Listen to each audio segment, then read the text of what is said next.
Welcome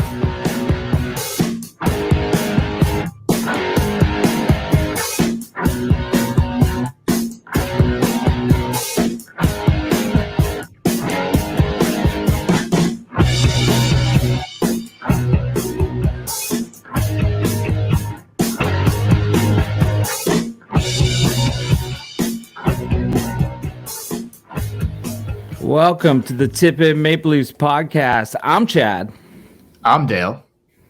So we're coming to you live in tonight's episode. On episode 136, we're going to look back at two big wins over the Stars and the Canes, a loss to the Preds. The Leafs make adjustments with Matthews serving his 2-game suspension. Kallgren gets his first NHL start and looks extremely impressive. Keefe finally switches up the D pairs. 2 more sleeps until the trade deadline. What will Dubas do? Because everybody else is doing shit. Plus, we got a couple segments. We got just the tip and a Saturday Night 5 of the top 5 Leafs goalie busts. All this and more coming up on episode 136. How are you, buddy? Oh, just working out the kinks, brother. You working out the kinks? Working out the kinks. Yeah, we're working out the kinks. We're trying this new thing, so we're just working out the kinks, but it's going good. Yeah, we're trying some different stuff here as far as the old streaming and on YouTube and Facebook. I don't know where we're at right now. Are we just on YouTube right now? I think we're just on YouTube Live. Okay. Yeah. And then our regular audio podcast will be up tomorrow, which will be Sunday. I don't know. I'm confused. Sunday. It'll be up on Sunday. But let's get into it. We got a lot to talk about. Yeah, man. So Kallgren. People have been saying it's Kallgren. Kallgren, but there are people saying it's pronounced Kallgren. That's what people are saying. But anyway, so the kid got his first NHL start against the Dallas Stars earlier this week. What'd you think? Well, dude, come on. Incredible, right? Like, they finally, after the outdoor game, they say, Mrazek, take a seat. We saw this one coming a mile away. Kallgren gets the start, and he rides it into starting all 3 games all week. But, yeah, man, I thought absolutely necessary. Dude, the calm, collected. What do you want to call it? He was everything that Petr Mrazek fucking wasn't. Yeah, that's exactly right. Like, fucking guy's never played an NHL game in his life, and he's just in there like making stops, no problem. I was even probably more impressed with him in the Carolina game, to be honest. But Carolina, but for his first NHL start against Dallas, the Leafs played a phenomenal game in front of him, clearing pucks and blocking shots and doing stuff like that to make it easier on him. But, I mean, he walked away with a shutout in his first NHL start. Now, I know Garrett Sparks and Joseph Woll kind of did the same thing. But at this point, when there was nobody else to rely on, dude, he looked awesome. Yeah, no, I agree 100%. Yeah, he was awesome, man. So yeah, I mean, what do you want to say here? Like, Matthews is out he gets the 2-game suspension and for the cross check in the outdoor game, and whatever, no big deal, I guess there. But so the Dallas Stars roll in, and like everyone's like, the whole goaltending thing here, like, what's going on? Like, Mrazek can't play. Jack Campbell's in no man's land, nowhere to be found. Groin injury. He's out of commish. And so they put Kallgren in, and like, it's just like, it was so noisy with what are they going to do with the goaltending situation. The goaltending situation is going to end up costing them this entire fucking season, and it still might. But I mean, I don't know. I enjoyed Kallgren for a few games here. I mean, tonight, some of the goals were a little suspect, but I mean, a lot of the goals tonight, he didn't really have a chance on. I'm talking about the Nashville game. But overall, the 3 games from the kid, I mean, impressive, right? Yeah. He looked good. He looks really good. I don't know if he's like the savior or whatever. Too early to say. Everyone, some people were jumping on the bandwagon hard. I think he gave the Leafs exactly what they haven't had for 3 months. Just solid goaltending. Just making saves. You only need him to make 1 or 2 saves that he shouldn't make. That's it. Every game. And that's what he's been doing every game. Yeah, no, I agree. And I mean, the fan base was loving it and all that. And I understand all that because they're so used to like, just give me somebody in there that can make a fucking save. That's it. Just give me someone that looks like he can make a save when we need him to make a save. And that was him, especially during the Dallas game and the Carolina game. But I mean, tonight was just, what would you say the Nashville game? It was just, they looked off. They just looked off, right? They did. They looked off. They didn't look like they didn't play very well tonight. No, they didn't play very well. They didn't really have their speed through the neutral zone. They didn't have the jump. They didn't have the spark. And they still almost fought back, but you could kind of tell. But like you said earlier, I don't put any blame on Kallgren for this. No, the 2 games that they played without Matthews, this is insane. Those were 2 of the better games they've played in quite some time. So what's that about? What's that about? Our best players out of the lineup. So no, you're right. Trade Matthews. No, but like, what is that? What is that about? Like, I think everyone has stepped up. You don't have them to rely on. You know what it's like when you play on a team with a guy who's. I hate that though. Yeah, but you know when you play on a team with a guy who's dominant and then he doesn't show up, so everyone's like, "Oh, we better play our best game." That's kind of what it was like with the Leafs. I guess, but I mean, it shouldn't. That just drives me mental, man, because it's like if everyone just played that way all the time, and maybe not all the time, but 90% of the time, 90%, 100%. You know what I mean? Like, I don't want to be like, it shouldn't take for Austin to be out for other guys to be like, well, now we need to step up. Like, come on, man. To me, that's just so fucking lame. But, I don't know. Is that what happened? Maybe they just look better all around. They look better.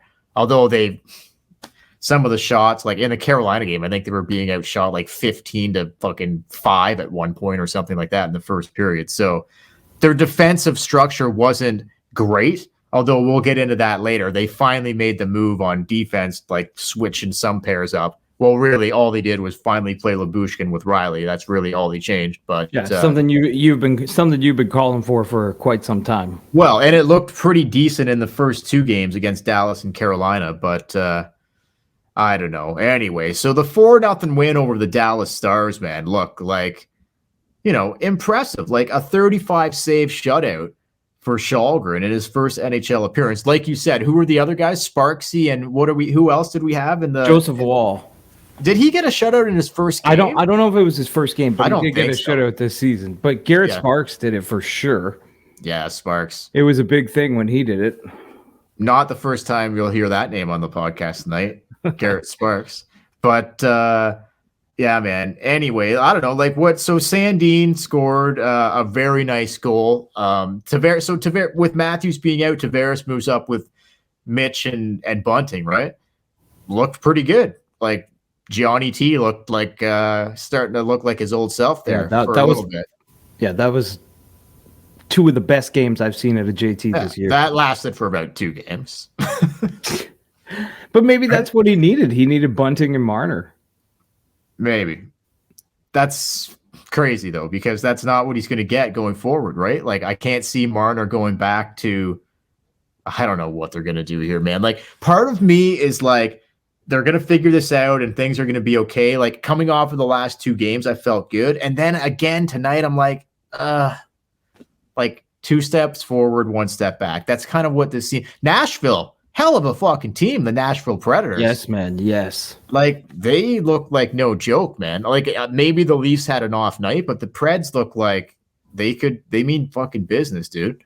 But let's just get to it right off the bat here. So Sandin scores a nice goal to make it 1-0. And then Tavares, his first game up with Mitch and Bunting, he's like, boys, let me just go to the net here and fire it at me. Fire the fucking biscuit right at me and watch what I can do. Watch what I can do. Back to my old self. Here we go. Fucking long time since we've had a tip in from Been a Johnny very Toronto. long time. Ladies and gentlemen, time for Just the Tip. Perhaps play a little game called Just the Tip. Just for a second, just to see how it feels. So how'd this one go? This was a slippery tip, man. I don't even think JT really knew that it happened, like, which is crazy. But here's You think this is like a coincidence? I don't think so.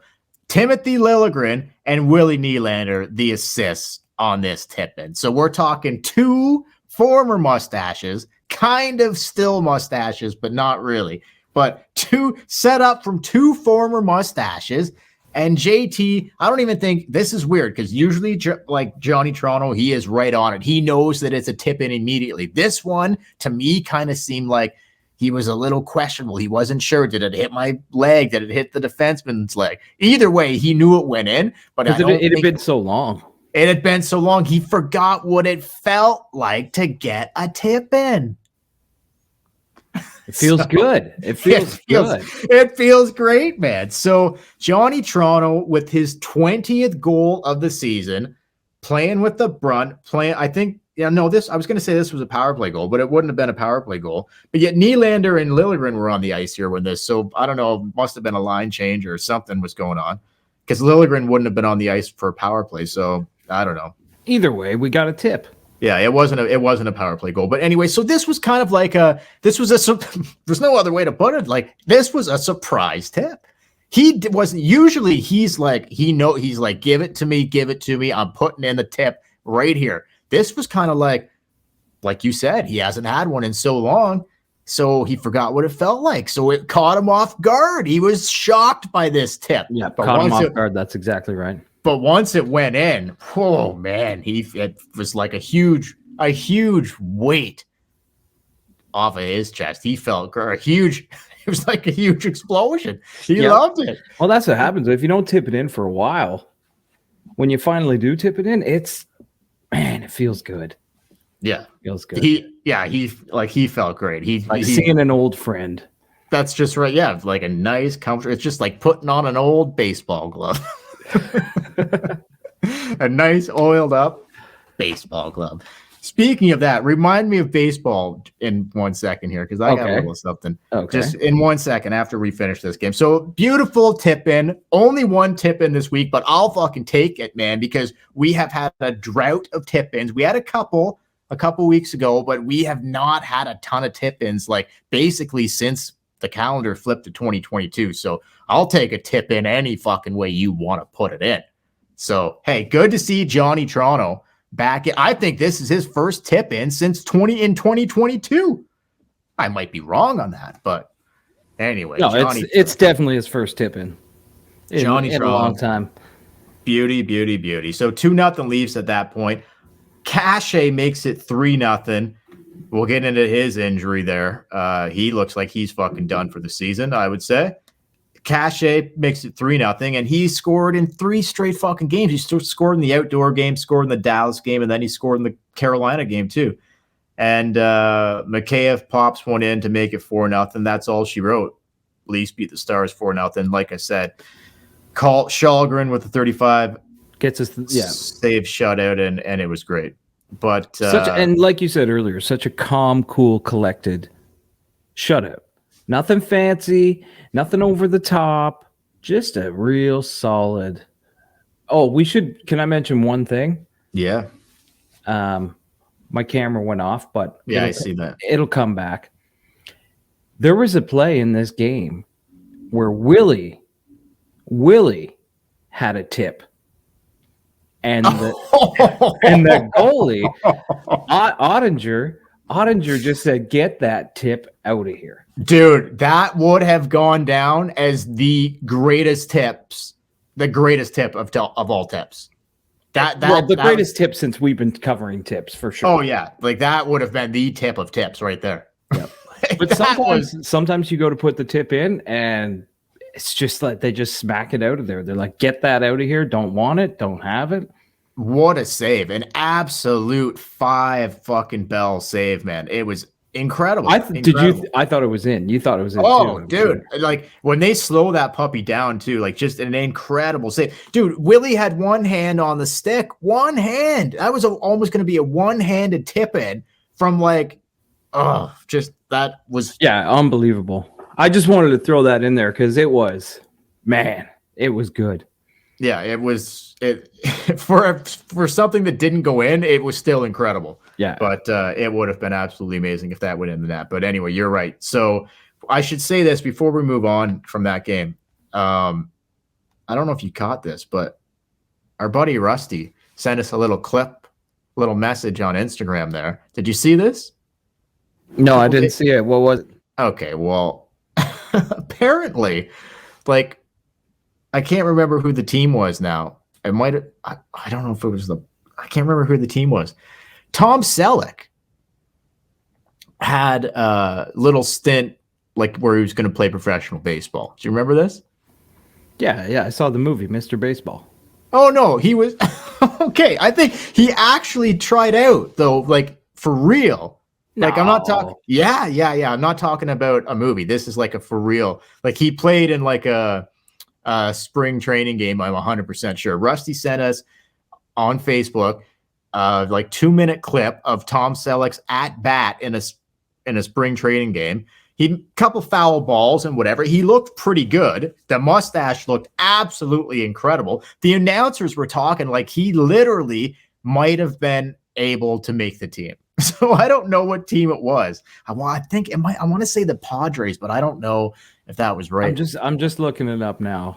But dude, it was the Detroit Tigers. Oh, the Tigers. Okay, it was the Tigers in the spring of 1991.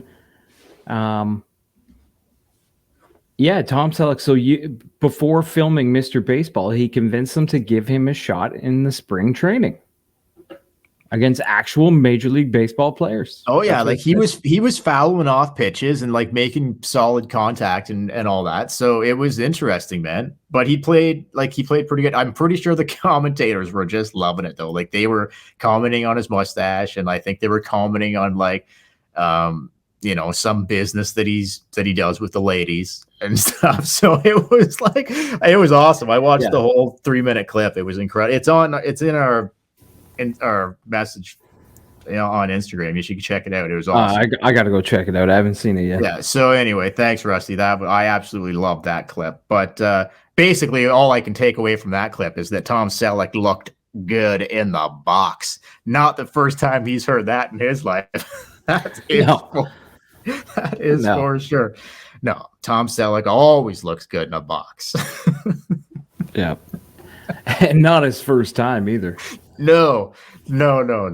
So as we know, Magnum PI, he got trapped in a few boxes here and there. Well, that was like right in his heyday of Magnum PI. I don't know what happened with like the baseball thing. Like, I guess he decided he was just going to get. I think he was getting ready. He was getting ready for the movie.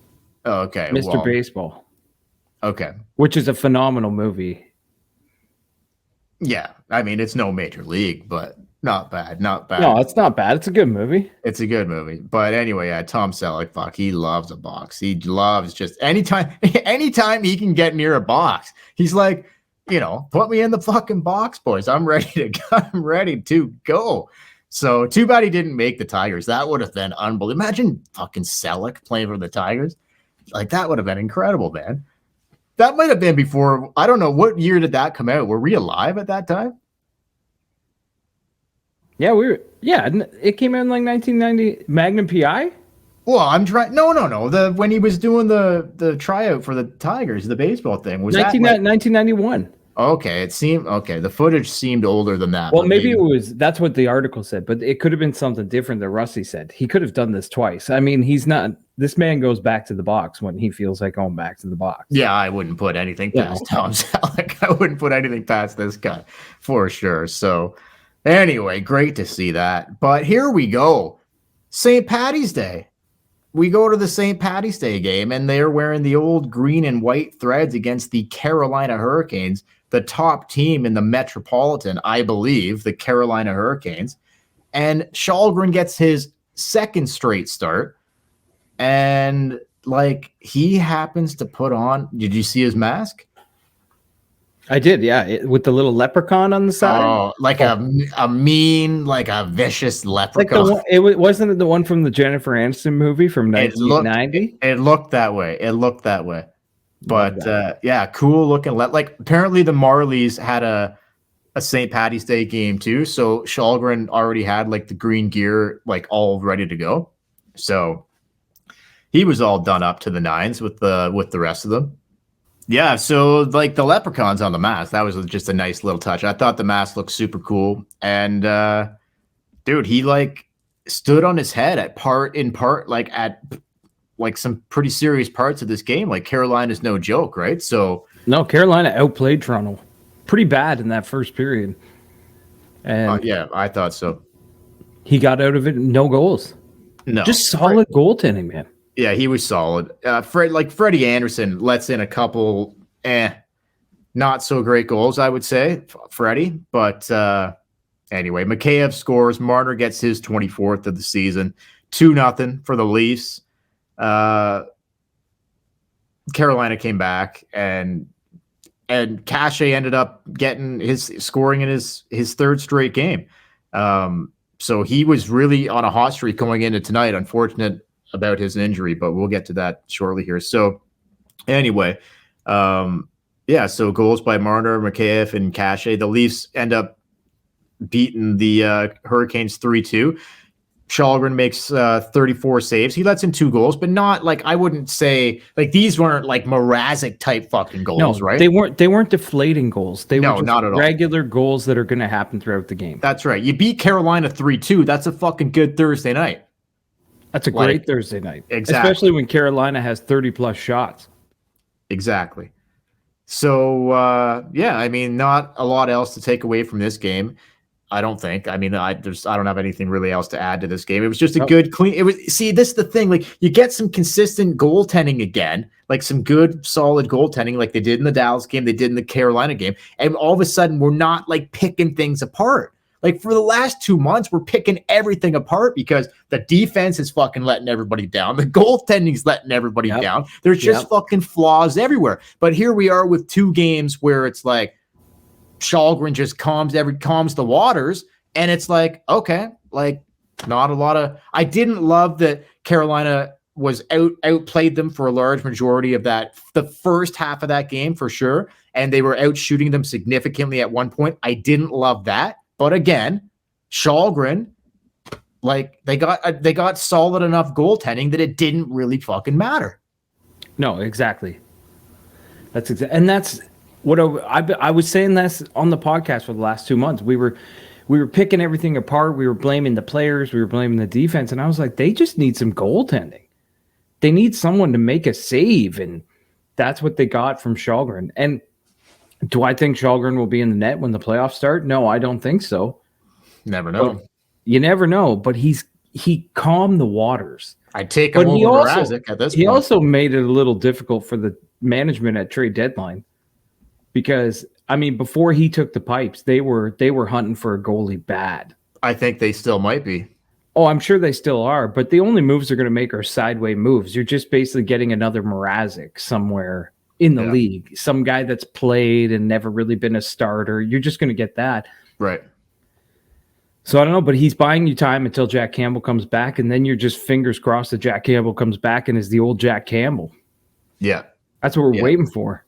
Now I'm not gonna spring this on you here, but I am gonna mention it, and then we'll talk about it like for next week. I have come up with a goalie segment that I think you're really gonna like. I've got a name and everything. Belfour's still involved, but I'm not gonna spring it. I'm not gonna spring it on you now while we're recording here. I'll tell you later, but I think you're really gonna like it. But and it's just like a rating system. Like there's 3 things involved, and if we say it's this, it was really good. The goalie had a good week. If it's in the middle, it was in the middle. If it was bad, it was bad. So I think going forward, starting next weekend, no matter who's in net, we'll pick every game and we'll rate the goalies. Like good game, or bad game. So maybe next weekend I'll run it by you. Okay. Maybe we won't do it at all. Maybe we'll kibosh the whole fucking thing. But there's a strong chance starting next weekend, not on because we'll be back Monday night for trade deadline, but there's no games. Like we'll just be talking what they did or what they didn't do. Short one on Monday night. But next weekend, they only play 1 game this week too. So it's going to be not a lot to talk about next week. Not a lot. I think they only play New Jersey this week. That's it, is it not? Yeah, but that's all right. That's all right. We got trade deadline Monday, and then we'll be back to talk about how they look, I guess. Slow week, a soft week. But anyway, so stay tuned next weekend for possibly a new goalie segment, and you're not going to want to miss the name of this new segment. It's very special. If Chad likes it, he might not be so keen. Well, We'll are you see. going to tell me the name? Not right now. Save it for later. So you want to go to tonight here, I guess. So Kallgren gets his third start in a row. Obviously, what are you going to do? You're going to change the fucking lineup? No, you're not. But like, okay, so tonight didn't go as well against the Nashville Predators. Carolina's a good team. Nashville's a good team. I should tell you this. This is weird, man. Like being in Nashville in Music City, honestly, this is super weird. I don't know what's going on, but I have been having some weird dreams lately. And this one dream revolves specifically, this is no fucking joke, specifically revolves around Elvis Presley. I don't know The King. The King. I don't know when I was never a huge Elvis fan. I do like Elvis. I saw a trailer recently. There's a new Elvis movie coming out. It looks good. Have you seen it? No, I haven't seen it. Okay, it looks really good. But anyway, so it might have been because I saw this trailer and I was like psyched for this Elvis movie and whatever. And I've always wanted to go to Graceland. I never had. Have you been to Graceland? No, I've never been to Graceland. I've never been to Nashville. No, I mean I would like to go to Graceland eventually. Well, maybe we should take a tip-in trip. Maybe we will. Down to Graceland. And So just here. party, man. So here's what happens in my dream, man. This is so fucked up. Like all of a sudden, out of nowhere, it's just like I'm becoming an Elvis Presley impersonator. But my niche is like I'm only doing Christmas songs. That's it. Like I'm not Okay, wait. So you had a dream that you became a Elvis Presley Christmas song only impersonator? That's right, man. Okay. All right. Go on. No, that's it. Like I wasn't doing the hits. Like I wasn't doing like any of his hits. Nothing. No Hound Dog. No, man. I was Elvis doing Christmas songs. That's it. That's it. Just Elvis doing Christmas songs. So it was weird, man. Like I don't know what kind of Christmas song, like Jingle Bells. Just like the normal, like White Christmas, and all just how many, if you don't mind me asking, how many people were in attendance? Well, I was just getting it off the ground, so it was. It was not very good. No, I was still floating the idea out there. Like I feel like I was in Vegas, like outside. I didn't even have my own show. I was just like on the street, kind of like doing Elvis at Christmas time. But anyway, I think there's something there. Like that might be a sign from above to like, hey, I don't know how many Elvis impersonators are doing strictly Christmas tunes. I don't know, but anyway, I just thought it was weird. Like I had this dream that I was becoming an Elvis impersonator, but only doing Christmas songs. So I just thought I'd throw that in there because of the whole Nashville Predators and Music City. So yeah, that's good. That's good. Anyway, so look, like Nashville, man. I don't know. Like I was thinking, Kallgren, how far is this kid gonna run with this? And like, is he due for whatever? The team kind of let him down tonight. He made some big saves in this fucking hockey game, but yeah, he still looked good. And again, we talked about this earlier. It wasn't they may have gave up, like he gave up 5 goals, and then there was the empty netter, but there was no deflating goals. They were actual team breakdowns or something happened. There was no goal from the goal line or a squeaker through the 5-hole that he should have had. There was nothing like that. So this is one game where they put up a 5 spot, but I give the credit to Nashville for just playing a hell of a game. Yeah, I would agree. They outplayed Toronto from puck drop to the end. They really did. So Marner ends up getting his 25th goal of the season. It's Matthews' first game back. Matthews obviously gets his 46th goal of the season. He is now 4 away from 50 with 19 games to go. He's just going to smoke it. Like it's just not even going to be close. But and yeah, Marner Marner had a 2-goal night. Actually, he got his 25th and his 26th, so he's on his way to 30 as well. So he's 4 away from 30, and Austin is 4 away from 50. So the dynamic duo are right there. But Andre Cachet gets didn't even look like that crazy of a play. Like watching the replay, I guess the guy's got Like, he didn't look like he got rocked. It just was kind of a weird looking It was play, an but awkward play. but he was good night, man. Like, with a guy with a history of concussions like Cache, forget it. He's done. He's done. Yeah, they said the Leafs PR said they held him out for precautionary reasons for the rest of the game, but you could tell he wasn't coming back. How many headshots? Well, no, I don't mean he's done. Like, I wouldn't be surprised if, like, how many headshots can you take before you're just like, okay, I can't play anymore?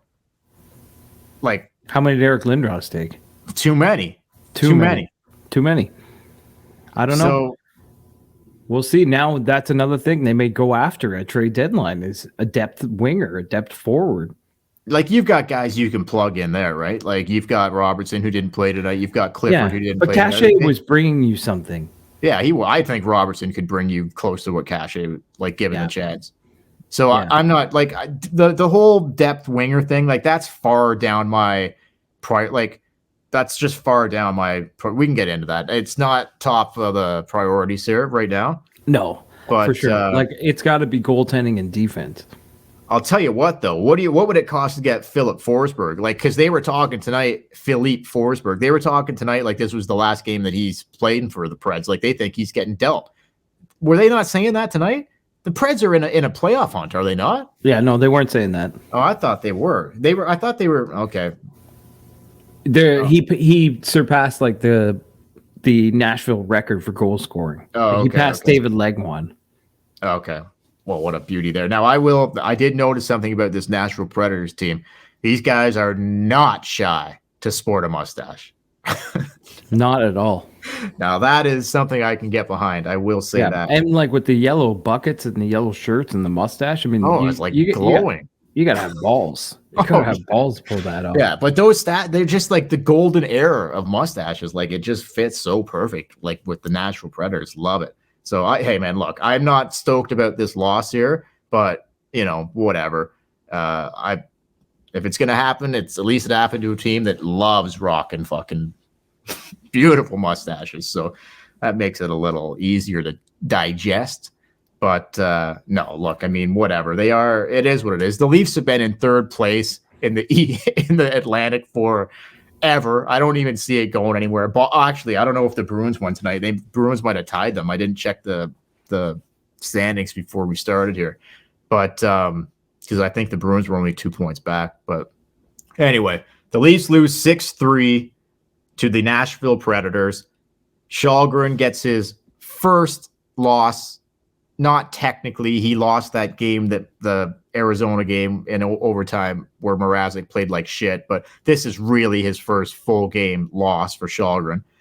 And they don't play again until Wednesday night, the 23rd of March, back home against the New Jersey Devils. But everything now will shift to Monday, the 21st, and the trade deadline to see what Kyle Dubas is going to do. Are you checking the standings? Checking the standings. So Boston didn't play tonight. They play Monday. They play Monday, and they are 2 points behind. If they win Monday, they're tied with the Leafs. Okay. And they made a trade for 2 defensemen tonight. So this is what I was going to say. Huge trades went down. Yeah. Okay. So let's get into that in a sec. I wanted to quickly talk about so Kallgren, like we talked about him, obviously super impressive in the 3 games. What do you do? What do you do Wednesday night? Let's say they don't trade a goal for a goalie. Like, he lost this game. I don't think it was his fault. The team kind of was asleep here tonight. He lost this game. Do you go back to Mrazek on Wednesday against the Devils? You put the kid back in net. Is Campbell ready? I don't think so. It was supposed to be 2 weeks. He hasn't even practiced yet. Okay. I don't even think he's skated. He hasn't even been at the practice facility skating. He hasn't been on the ice. If they do nothing, I mean, eventually you've got to put Mrazek back in the net. Do you? Technically you don't have to. It's the NHL, right? Like, if you're not playing well, it doesn't matter how much you're paid or who signed you. Like, you shouldn't play. If this kid out of nowhere is playing better than you, he should get the start. But I feel like they will put Mrazek in at some point. Okay, I'm going to be honest. If they don't make a deal for a goalie, whether it's a lateral deal like Mrazek out and someone else comes in to like be the new backup, whatever the case may be, like if it's just Campbell, Mrazek, and Kallgren, and that's what we're dealing with for the rest of the season, like I've got a good feeling about this guy. I don't know what it is. There's something about him, like just my gut intuition about Erik Kallgren.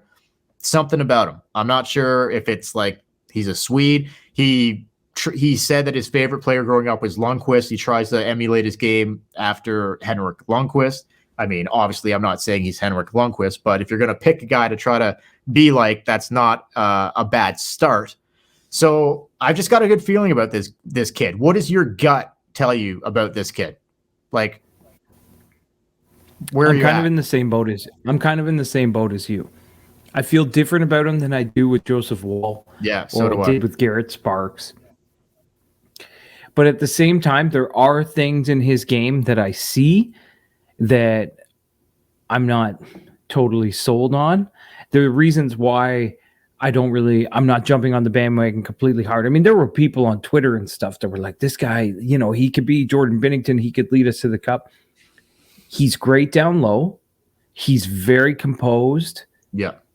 He gives up a lot of big rebounds. I don't like that. And it seemed like tonight Nashville had watched some video on him and found that if you go upstairs, he's weak.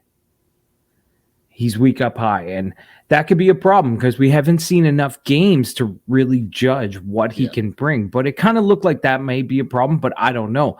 But at the same time, I'm with you. I have a totally different feeling. When Garrett Sparks was in the net, even when he got his shutout, I can still remember being like, God, this guy looks like an AHL goalie playing in the NHL. Oh, yeah. Joseph Woll, he looked good, but he looked like he needed time. This guy came in and just looked steady. He just has maybe it's not his poise in the net. Maybe it's his attitude outside of it that makes him different. The way he greets the media, the way he just looks on the ice, just very quiet, very calm. Very quiet, very calm. And you need that in a goalie. I mean, Jack Campbell's so in his own head. Yeah. And he's always tapping everybody, and I love it. He's really engaged, but he lets in a goal, and you can just see his mental breakdown. Yeah. Mrazek, I don't even think Mrazek knows where the posts are. No, he doesn't. He's just fucking out to lunch. So, yeah, this guy definitely, he's got something. And maybe he might see, if you can get rid of Mrazek. Hey there, thank you very much for watching the video. Please like, comment, and subscribe to our YouTube channel. If you want to listen to the audio version of our podcast, we are available on Apple, Spotify, and all other podcast platforms. You can check in the description below for links to our social media, as well to our Patreon page if you want to support the podcast. We will be bringing you the best Maple Leafs content all season long, right here, only on the Tip-In Maple Leafs podcast. This guy could be part of a tandem next year and make a fraction of the money that Peter Mrazek's making. Oh, for 100%. Why not go with it? Yeah, he's a big kid. He's a big guy. Like, I wouldn't mind. Great down low. Unbelievable legs. There's a lot there to work with. Like, he's not zoned in. Like, he's got a lot of work. There's a long way to go here, but 25-year-old kid, like, a lot of upside, I think, with Kallgren, and I've liked what I've seen so far. Pretty poised. So we'll see where it goes. For me, there's just I don't see why you would even, at this point, Mrazek, like, getting Mrazek going, if they can even do that, what's that going to fucking do for you? If it's not going to do anything. If they get to a point where they don't make a move for a goalie and Jack can't play and this kid can't go and like you're down to it's Mrazek, they're fucking done. They're done. Yeah, you're not going to win a playoff round with Mrazek. And Mrazek, Dubas always talks about the 300 games Mrazek's played and all that, but what has he really done? No. And it's funny. When Carolina was in town the other night, everyone was talking about Carolina and how great Freddie's been and everything. And I was like, yeah, but they're kind of in the same position as the Leafs, because what the fuck has Freddie done in the playoffs other than shit the bed when the game's on the line? Yeah. Like, if I'm Carolina, I'm like, can this guy win us a round? Well, or is he going to give up 7 in game 7? Before we move on here, let me just ask you a quick question. If you had to choose right now between a first round matchup between the Florida Panthers, the Tampa Bay Lightning, or the Carolina Hurricanes? Carolina. All day, right? all day. I think Freddie Anderson, I read this stat this week. Freddie Anderson's worst numbers this year have been at Scotiabank Arena. Yeah, that's right. That's so fucked though, eh? That's weird, is it not? It's something in his head, and we know goalies in their head. Maybe it wouldn't be the worst thing to slip to a wild card and if Carolina finishes first. But even if you slip to a wild card, you could still get the Panthers. Do you remember the year the Leafs, this is going back years ago, but the Leafs, they hit a certain point, they got to like January, February, it was the Gary Roberts, Pat Quinn days, and they just couldn't win a fucking game, and they slipped all the way down to 8th place or 7th or something, and they just barely made the playoffs, and they got the Ottawa Senators in the first round. Now, they were higher, and they would have got Philly or one of those other teams, but they slipped down, and they got Ottawa, who they just match up really good, and they never lose to in the playoffs, and they ended up winning the first round and then losing in the second round to New Jersey, who they would have played in the first round had they stayed high in the standings. Do you think we have another scenario like that? Possibly. Where if you stay in third place or second, you're going to get bumped for the first round. But if you go down to the wild card, you got a shot at winning a round. I think they got a shot no matter what. But yeah, that's an interesting, that's I could see that. Do you remember that year? They swept them. Yeah. They swept them. They swept Ottawa 4 straight after dropping in the standings like a fucking rock. And then they went on to lose to New Jersey anyway, did they not? I'm pretty sure it was New Jersey. Whoever it was, they could never beat New Jersey. That was the team they were supposed to play. Like, had they held their ground in the standings, they would have had New Jersey in the first round. Because this is when we used to be 1 versus 8, 2 versus 7. Yeah. But they dropped all the way down to 7th or 8th and got the Senators and swept them. Yeah, man. So we'll see what happens here. So yeah, that's an interesting, like, if it plays out that way, it should be interesting to see. 19 games left here. Like, clock is ticking. Clock's ticking. Sheldon Keefe finally switches up the D pairs, kind of. He puts Lyubushkin with Riley. They looked good in the Dallas game. Like, I guess we can just write it tonight off, right? Like, write the Nashville game off and focus more on the Carolina game and the Dallas game. Like, yeah, there was parts. I don't know. What did you think? Is that a D pair that you want to keep together, or what did you think? The Riley Lyubushkin? Yeah. Yes. I mean, obviously over Lillard, over what he had been doing, yeah, it looked better, right? Yeah, tonight I think, like you say, the whole team kind of stunk and wasn't a great game. I wouldn't judge anything on tonight. But the last 2 games before this, I mean, you were calling for this Riley Lyubushkin 2 weeks ago. He jumped into that role and he didn't miss a step, man. Not only did he not miss a step, did you see the stat? I think it was after the Dallas game, maybe the Carolina game, where he had more hits in that game than like all the other Leaf defensemen combined have had in a game all year. Yeah, that doesn't surprise me. So he was like, hey, this is my chance and I'm gonna do good. And he played a hard game. And there you go. Riley playing with the more stay-at-home guy, right? So like that's just what it's all about. Like, that's not Liljegren. That's not, well, whoever. Like, that's who he was playing with, Liljegren. So I don't know. I mean, is this going to stay? Well, I guess we'll see what happens after the deadline, because I'm assuming there's going to be a new defenseman or 2 in the fold here, but maybe not the way things are shaping out. We'll get to that shortly. I quickly wanted to say, because I forgot about this, that I can't remember if it was the St. Pat's game or the Dallas game, that Sheldon Keefe won his 100th career NHL game. Was it over I can't remember who it was. Anyway, he's the he did it in 100. His 100th career win as a Leaf in 163 games. To reach it took him 163 games to reach the 100-win mark. Pat Quinn and Dick Urban previously he did it over Dallas. Over Dallas. Pat Quinn and Dick Urban previously held the record with 100 wins in 184 games. So how about that? Like, he is the fastest Leafs coach ever to 100 wins. That's two things. I mean, he has been a pretty great coach since he's taken over. Also, he took over a pretty great team. Yeah, sure. Quinner had good teams too, though. Yeah, he did. He did, but I don't know how many guys have taken over with this good a team. But at the same time, he's on pace to set a franchise record for points in a season. It's pretty crazy. Like, as much as we rag on the Leafs and everything, they are top of the league and they're having a phenomenal season. They've had some downs, they've had some goaltending troubles or whatever. But you go on social media and there's like groups to have Shanahan and Dubas fired and everything. I'm like, they're one of the best teams in the league. Yeah. Like what does it take for the fans in Toronto to be like, you know what? This isn't too bad. It's like it's never good enough. It's just never that's good true. enough. But there's still a lot of issues there, though. And I know the regular season, like it has been a good regular season, and there's been a lot of the playoffs. There has been some good things, but like when you look at okay, so let's go here. We got 2 more sleeps till the trade deadline.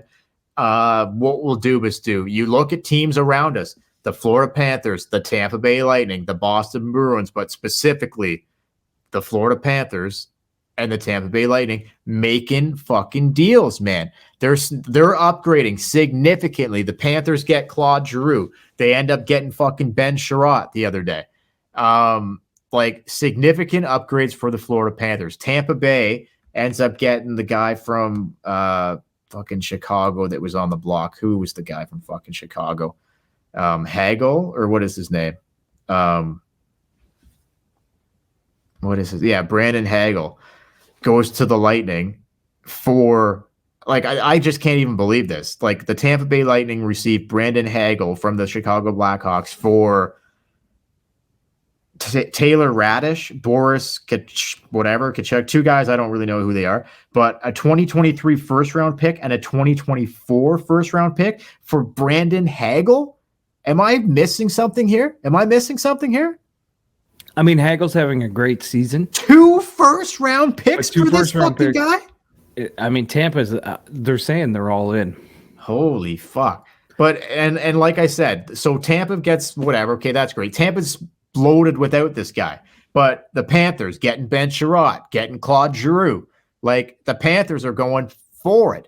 Who did the Bruins? I don't know who the Bruins got defense. Who did the Bruins get? Anybody that we should be like? Yeah, the Bruins picked up Lindholm from Anaheim. Oh fuck, great. Who was like everybody was after, and they also got Cody Kern, another like sort of depth defenseman from Anaheim. So they got 2 defensemen from Anaheim, but in return, they gave up their first-round pick in 2022, their second-round pick in 2023, their second-round pick in 2024. Vakanainen, a defenseman, and John Moore, a defenseman. Okay, so this is the thing. Like, the whole thing has been like Dubas doesn't want to give up a lot of draft picks or anything for like rentals or whatever. He basically doesn't want to.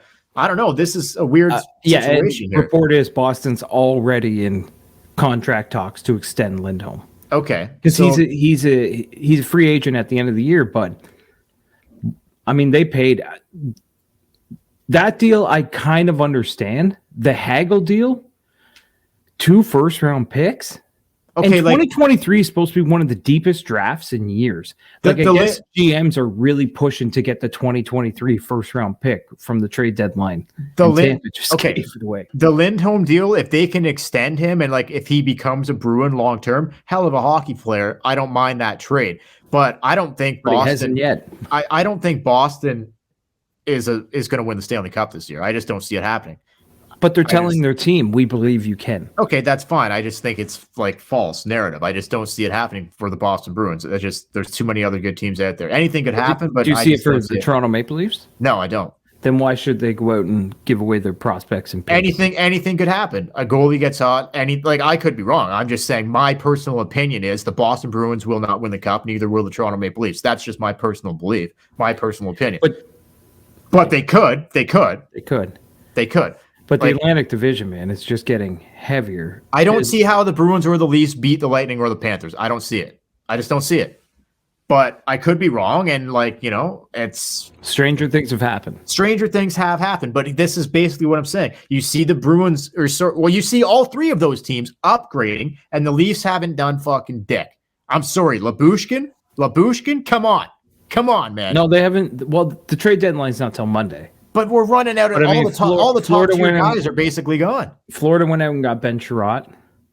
I think they overpaid for him. They gave up. Fuck! I wouldn't have made that trade for Ben Sherratt. But then earlier tonight, we're recording this Saturday night. They went out and got Claude Giroux. I know.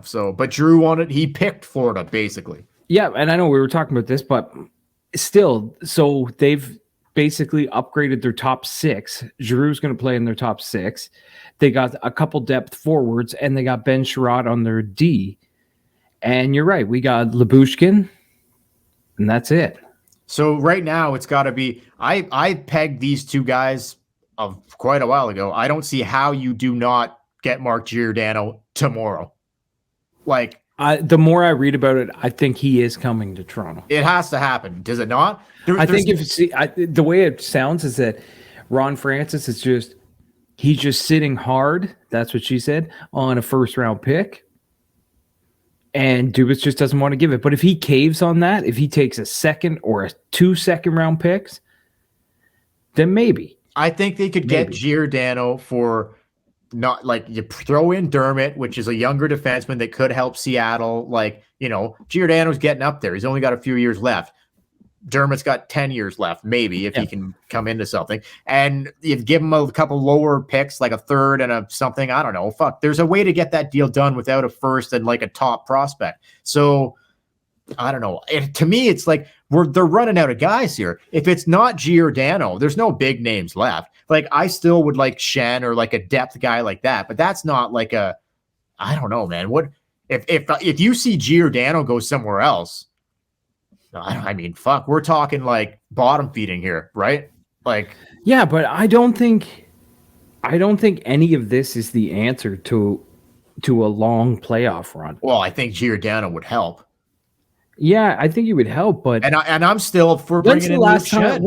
When's the last time a trade deadline acquisition has actually turned out to be the difference in going on a long playoff run?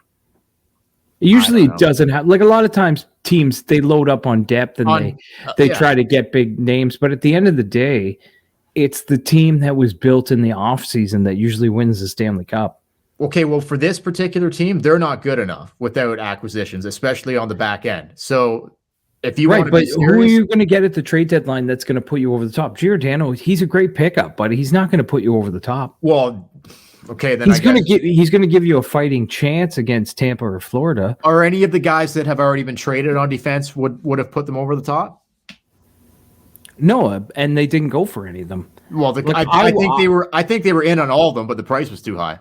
Yeah, and I think they're smart. I don't think Ben Sherratt's worth a first-round pick. No, definitely not. No fucking way, man. But, like, again, you see the teams around you getting better, and they're just not doing anything. So, I don't know. Well, speaking of trades, and we think goalies and defense, are we going to do our Saturday Night Five? Yeah, I guess we can do that. So we'll be back Monday. We'll be back Monday, and we'll really get into the trade. Yeah, we'll know what happened. What do you think's going to happen? Do you think he's going to do something significant, or he's just going to kind of pick around the edges and just go that route? Oh, it's tough to say with Dubas because sometimes he pulls shit out of his ass that I don't see coming. But yes, that's exactly what I think is going to happen. I think either Giordano comes to Toronto. That would be the biggest move if he did. Goaltending wise, unless he can have someone take Mrazek's contract on, he's just going to get a side deal. Kind of remember last year when he got Dave Riddick? It's going to be something like that. He's going to go find a journeyman NHL goalie that can play because Wall's hurt with the Marlies. I know. So if you can get someone, because you were just one, with Campbell being out right now and Mrazek playing as crappy as he is, you were just one Kallgren groin pull away from Hutch being back. I know, and that almost happened tonight. Did you notice that? Yeah, exactly. So he may go out and just get another depth goalie to play for the Marlies and maybe be back up in Toronto, but that's it. What are the chances, though, that he says, you know what, fuck that. Chicago, what's it going to take? Fleury, you want to fucking come over here or what? What do you think he goes, you know what, fuck it. Everyone thinks I'm not doing anything. I'm going to shore up the goaltending for fucking sure. What do you think? Did you see Darren Drager's report? Oh, Drager. No. What? Drager. I don't put any stock into what Drager said. Well, Drager reported from his sources that there was a deal that Dubas pulled out of between Toronto and Chicago. Here's the deal. It was Hagel, who's now in Tampa Bay. Hagel and Fleury to the Leafs for Peter Mrazek, Matthew Nyes, first round picks in 2023 and 2024. And it never reached a stage where Fleury was even asked to officially waive to come to Toronto because Toronto declined based on the prospects and picks involved. 2 firsts, Nyes and Mrazek. That's it. That's it. They didn't want to part with Nyes and the 2 firsts. That seems ridiculous, kind of, to me, but I get it, kind of. But they're both rentals. There's no way Fleury's staying. He may be like, yeah, I'll come help you for the playoffs, but there's no way you're going to sign Fleury in the offseason. There's no Hagel, maybe, but there's no guarantee. Yeah. Right. And like I said, I read a thing from a scout who has been working in the NHL for like 35 years as a scout. He said the 2023 draft is the deepest since whatever draft it was, where there was some draft that was just miraculous years and years ago. Yeah. He's like, that's what the 2023 draft is. He's like, if you trade away your first or second round pick, you are an idiot for the 2023 draft, because you could get like a Patrice Bergeron or whatever in the second round of this draft coming up. It's so many good players. Okay. Well, okay, keep the draft picks then, but they've got a lot of prospects that they could dish into that pool and like send some of the prospects. And also, it was Darren Dreger. Yeah, Dreger, come on, dude. Like, think about it. I'm sure that was really on the table. Come on, Dreger. We have no idea. Jesus. But anyway, all right. let's get into our Saturday. So we're gonna do a Saturday Night 5 tonight. Basically, how this works is we have 5 goalies that were complete busts for the Toronto Maple Leafs. Top 5 Leafs goalie busts of all time. Are you ready for this? Hit the music. It's a Saturday Night 5.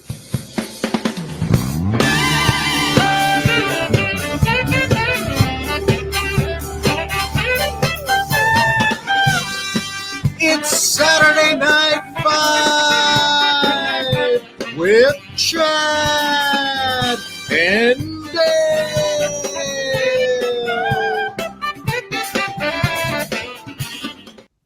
All right, the Saturday Night 5. Okay. This is the first time we've ever done this when it's actually right at the time that Saturday Night Live Oh, yeah.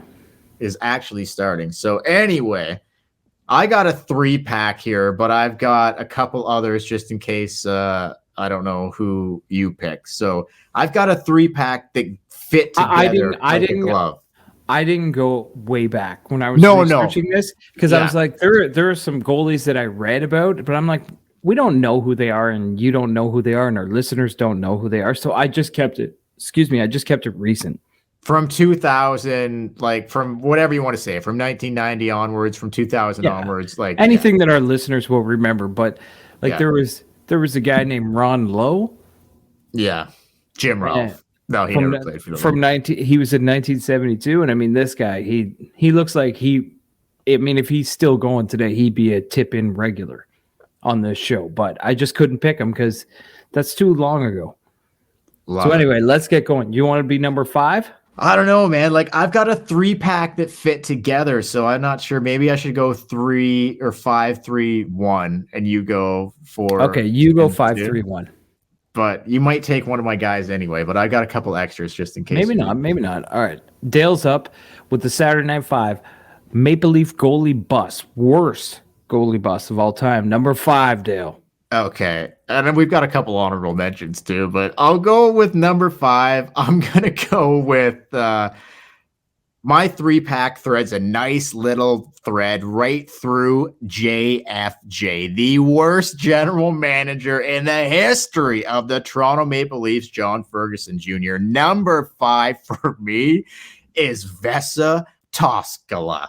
Absolute bust. They end up trading. Fergie trades for this guy from the San Jose Sharks. He comes in. He's letting in shots from the fucking opposite blue line. Vesa Toskala, an absolute bust in net. They had hopes that he was going to be their starting goalie for years to come. That didn't quite work out, did it, JFJ? Number 5, it's Vesa Toskala. What a bust.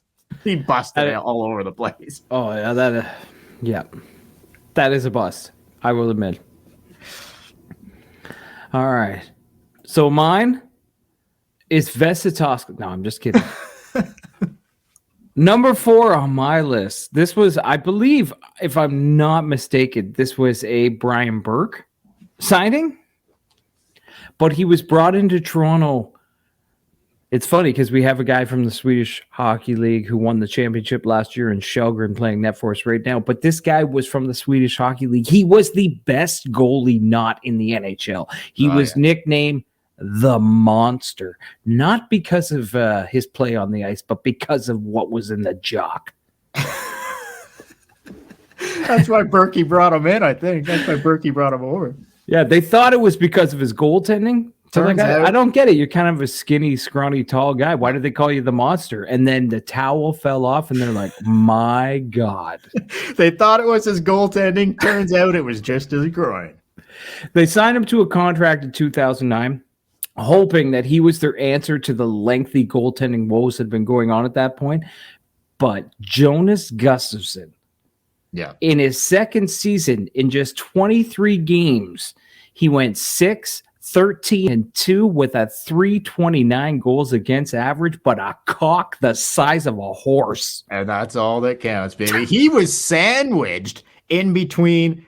They got J.S. Shiger. That didn't really work out. And then in comes James Reimer. And Gustafsson was kind of sandwiched in the middle there. And James Reimer was a lot like Kallgren. He came in the net as an emergency because they just needed someone. He and was never supposed to play in the NHL. Never let it go. And he's been the best of all of them. He came in on New Year's Day because the Monster had a monster groin issue that day, and J.S. Shiger was having problems. So here comes a kid from the Marlies, James Reimer, plays great against Ottawa, and they just kept playing good. They just kept playing him and kept playing him.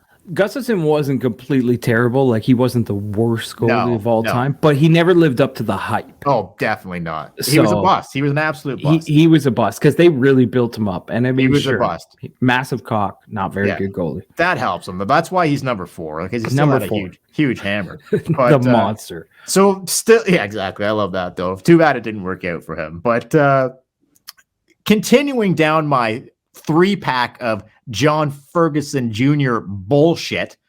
Number 3. I can't believe this guy's not number 1. If this guy's number 3, number 1 is a real, like, a huge fucking bust. But this guy just busted all over the place. Absolutely the worst trade in the history of the Toronto Maple Leafs. One of the worst trades in the history of the Toronto Maple Leafs. John Ferguson Jr. See you later, Tuukka Rask. Hello, Andrew Raycroft. It's fucking number 3, Andrew Raycroft. An absolute shit show. What a bust he was for the Toronto Maple Leafs. Now, didn't he hold the record for most Leaf wins in a season? I don't fucking care one little bit about that. You want to know why? I think that's because he literally started 80 fucking games that season, or like 78 games. He started every game.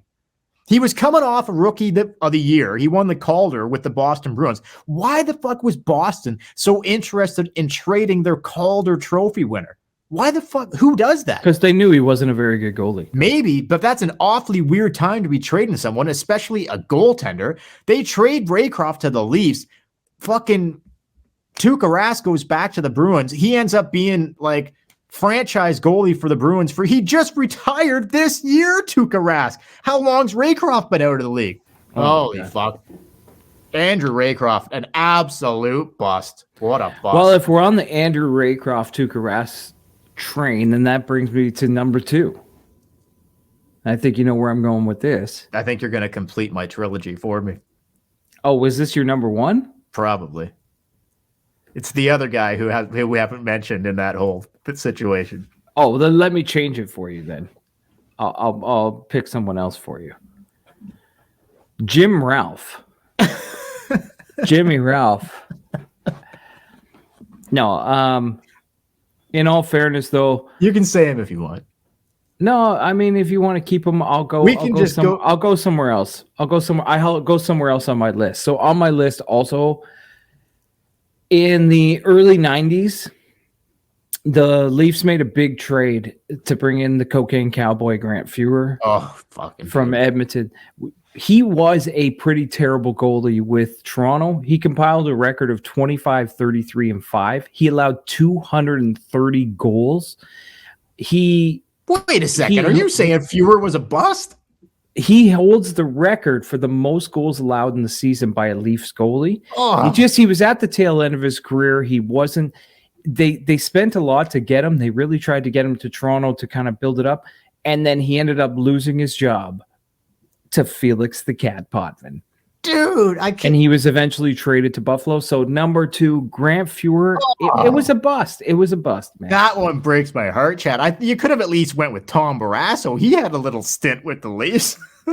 Well, I'm talking about guys who actually played here. That might have been a Burke thing too, wasn't it? Was it not Tom Barrasso? Holy fuck, that was a bust. There's lots of them, but anyway, okay. And just so you know, the Leafs tried to get Grant Fuhrer, and at the time, Peter Ing was the starting goalie. This is how shitty the Leafs were at that time. Peter Ing was the starting goalie. The Leafs didn't want to trade Peter Ing. They wanted a duo of Peter Ing and Grant Fuhrer, but Edmonton was like, no. You're sending us your starter. So they sent them the starter, and it pushed Fuhrer because they knew at his age that he might not be able to play the whole season, but it pushed him to be like the full-on starter. So he played like with a record of 25, 33, and 5. That's a lot of fucking hockey games he played that year. Oh, yeah. And he was brutal. Okay. Hey, man, whatever. My boy. Nose candy, Grant Fuhrer. But anyway, that's fine. That's fine. I mean, there's no wonder his numbers were like that. I mean, guy fucking played every NHL game high on cocaine. So what are you going to do, man? What are you going to do? He's the cocaine cowboy. Cocaine cowboy. What are you going to do? Okay, the number one bust Leafs goalie of all time. No doubt about it, but directly resulted to John Ferguson Jr., directly connected, like completes my trilogy. Goodbye, Tuukka Rask. Hello, Andrew Raycroft. And why is that? Oh, no, you can have Tuukka Rask because we will not trade you Justin Pogge. Absolute bust of all bust. Justin Pogge. John Ferguson Jr. decides to hang on to Pogge. The Bruins wanted Pogge. Ferguson says, no, we'll give you Rask and we'll keep Pogge for ourselves. Holy fuck. I know. The Bruins actually said, we want Pogge for Andrew Raycroft. And JFJ was like, no. We're going to give you Andrew or Tuukka Rask instead. Minus the Grant Fuhrer thing, basically every other bust we just mentioned here would not have even, this list would not have even be compiled if that Tuukka Rask trade doesn't get made in the first place, because our goaltending there would have been no Jonas Gustafsson. It just wouldn't have happened. We would have had Tuukka Rask in net, and he would have been our fucking goalie for the last 10 or 12 years. So anyway, John Ferguson Jr., what an absolute shit show. Terrible. You want to talk about the biggest bust of all busts? It's fucking that guy right there, John Ferguson Jr. But Justin Pogge, you want to give a couple honorable mentions, though? Because I got a couple. Yeah. Go ahead, honorable mentions. Well, kind of Bernier a little bit. Bernier had the one good, my buddy's buddy. My buddy used to call Bernier my buddy's buddy. Yeah, my buddy's buddy. But he said Bernier had like the one good year when he first came in, and then he fucking busted all over the place too. He was busting it left and right. And I mean, you could do the whole murderer's row in the 80s. I know. Well, fuck yeah. You could do Alan Besser, Peter Ing, Ken Reggett. I know. They were all bad. But anyway, quick shout out, huge to our boy Jerry Sparks, huge bust there, and we got a guy currently on the team who looks like a gigantic bust, Mrazek. So a couple quick shout outs there to all the busts, and that's about all she wrote there. So that's it for Saturday Night 5 this week. I don't know, Chad, you got anything else before we head out? No, I don't have anything. We're going to be back Monday for the trade deadline, and we'll see what the Leafs do. Hopefully something happens. I don't know if anything will happen. I'm very optimistic that something good's coming our way. Okay, well, we'll be back Monday for sure. But now listen to this quickly just before we go. Did you see this story about this kid's mom who's on OnlyFans? And no, listen.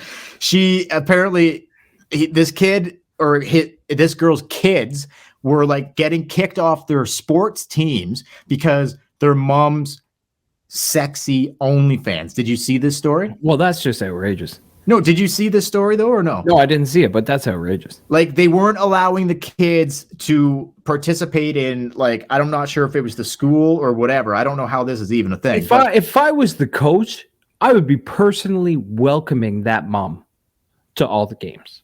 They just said their mom is too damn sexy. Like they can't. Well, they don't. Wouldn't you be there with open arms, being like, "This is an open society." If I was, like you said, if I was the coach of any of those kids' sports teams, I would be like, "You are more than welcome to come here." Of course, man. So they're showing a picture of her. I don't know if this is actually her, if they just took a picture, but and of somebody else. But I just thought that was a very weird fucking story. And like the kids are paying for like their mom's sexy OnlyFans. I don't know what that is, but also just quickly before we go here, I'll just show you this one, Chad. Like, you know, the weather's getting nice and it's getting springtime. When I walked into Metro today for a little grocery shopping, what do I run into right by the door? None other than this. What is that? What is that? Is that a turkey? No, it's not. Try again. What is that? Is that a cock? Yes, it is. Is that a rooster? It's a cock, man. Big red cock right inside the door of Metro. So you know it's getting time for gardening and planting the flowers and getting the weeds out and all that shit. When you walk in the door to the grocery store, you see a big red cock staring at you right in the face. My God. So watch out, man. Like, be careful. You got to start ducking. Like, I always fucking had to duck out of the way. There was fucking cocks staring me up and down, flying right at me. You gotta be careful with all them cocks. Oh, okay. I'll tell you something though. If you are on OnlyFans and you have kids playing sports in the Peterborough area, you are more than welcome to join my team. Oh, more than welcome. Oh, yeah. Not only that, if you just need to talk to the coach beforehand, little one-on-one private session. Private session. Perfectly. That's exactly right. But check out that story. Google that. It's true, man. Like these poor kids, like they're getting punished for their mom's fucking sexy OnlyFans. Do you think Gordon Bombay wouldn't be knocking on the door? See, the whole thing with this story is it's the wrong coaches, obviously. It's obviously the wrong coaches. They need to fire every the time coaches. Gordon Bombay sees a single mom who's got a kid playing sports, he just coaches that team. He's like, I'll help you out. I'll give you a flying V lesson. Flying V coming right for you. All right, for the Tippin' Maple Leafs podcast, don't forget to follow us on Facebook and Instagram at the Tippin' Maple Leafs podcast, on Twitter at the Tippin' Podcast. Email us at the tippinpodcast@gmail.com. Check out our YouTube page at the Tippin' Maple Leafs podcast. We're going to get better at this live streaming and doing everything as it gets going. But until Monday, when we find out what the Leafs have done or didn't do, we will. Come on, Dubas. Don't let us down. You got to do something. Make it happen. We'll see you Monday. Catch you later. Catch you later, everybody.